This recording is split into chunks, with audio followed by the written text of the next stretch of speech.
காரியம் செய்வேன் என்றாரே, இப்பொழுதே தோன்றும் என்றாரே. வனாந்திரம் வயல்வெளியாகும், அவ்வாந்திர வெளியிலாரும். வனாந்திரம் வயல்வெளியாகும், அவ்வாந்திர வெளியிலாரும். எசேக்கியேல் 34 அதிகாரம் அதனுடைய 29வது வசனத்தினுடைய கடைசி பகுதி, இனி புறஜாதிகள் செய்யும் அவமானத்தை சுமப்பதும் இல்லை.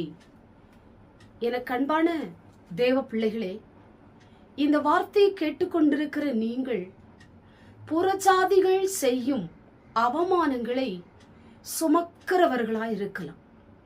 இன்றைக்கு ஆண்டவருடைய வார்த்தை உங்களை பார்த்து சொல்லப்பட்டிருக்கிறது, இனி நீ அவமானத்தை சுமப்பதும் இல்லை என்று ஆண்டவர் உங்களுக்கு ஒரு வாக்கு கொடுக்கிறார். அவமானத்தை ஆண்டவர் இன்றைக்கு அதிசயமாய் கர்த்தர் மாற்றப் போகிறார். உங்க வாழ்க்கையில நீங்கள் அவமானங்களை சந்தித்து கொண்டிருக்கலாம். அவமானத்தினால நிரப்பப்பட்டவர்களா இருக்கலாம். அவமானங்களை சுமக்கிறவர்களா இருக்கலாம். அவமானத்தின் நிமித்தம் தலை குனிந்து போயிருக்கலாம், வெக்கப்பட்டு இருக்கலாம். இப்படிப்பட்ட அநேக சூழ்நிலையில இந்த அவமானத்தின் நிமித்தம் கவலையோடு கூட, மன சஞ்சலத்தோடு கூட, கலக்கத்தோடு கூட சோர்ந்து போய் நீங்கள் இந்த வார்த்தையை கேட்டுக்கொண்டிருக்கலாம். இன்றைக்கு ஆண்டவர் உங்களை பார்த்து சொல்லுகிற ஒரு வார்த்தை, இனி நீ அவமானத்தை சுமப்பதும் இல்லை.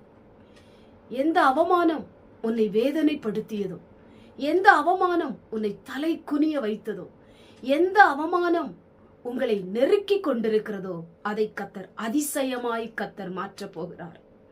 குழந்தை இல்லையே என்று சொல்லி அநேகருடைய வார்த்தைகள் உங்களை அவமானப்படுத்தலாம். வேலை ஸ்தலத்துல மனிதருடைய வார்த்தைகள் உங்களை அவமானப்படுத்தலாம். குடும்பத்தார் உங்களை அவமானப்படுத்தலாம்.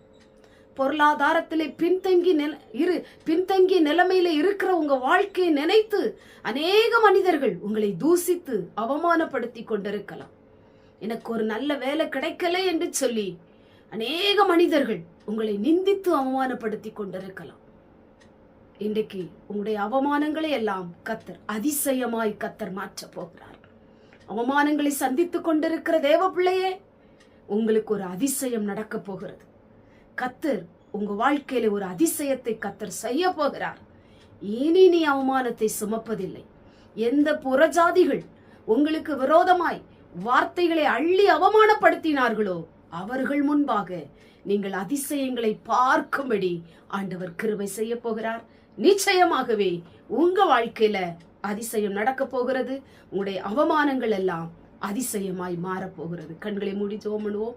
எங்கள் பரிசுத்தமுள்ள நல்ல பிதாவே, கேட்டதான வசனத்தின் மூலமாய் உடைய பிள்ளைகள் எத்தனை அவமானங்கள், நிமிர முடியாத அவமானங்கள், வெளியே தலை காட்ட முடியாத அவமானங்கள், வாழ்க்கையிலே அழுது கொண்டிருக்கிற நிலைமைகள், ஏன் என் வாழ்க்கையில இப்படி நடக்கிறது, ஏன் என்னுடைய வாழ்க்கை அவமானத்தால் நிரப்பப்படுகிறது, நான் என்ன பாவம் செய்தேன், நான் யாருக்கும் எதுவும் செய்யவில்லையே, என் வாழ்க்கையில மட்டும் ஏன் எனக்கு இப்படி நடக்கிறது என்று சொல்லி எத்தனையோ முறை அழுது கொண்டிருக்கிற உடைய பிள்ளைகளை கண்ணோக்கி பார்க்கிற தேவன், இன்றைக்கு அவமானங்களை எல்லாம் நீர் அதிசயமாய் மாற்றப் போவதற்காய் ஸ்தோத்திரம். இந்த வார்த்தையை கேட்டுக்கொண்டிருக்கிற ஒவ்வொருவருக்கும் கிருபை செய்யும். இயேசுவின் மூலம் ஜெபிக்கிறோம் பிதாவே, ஆமென்.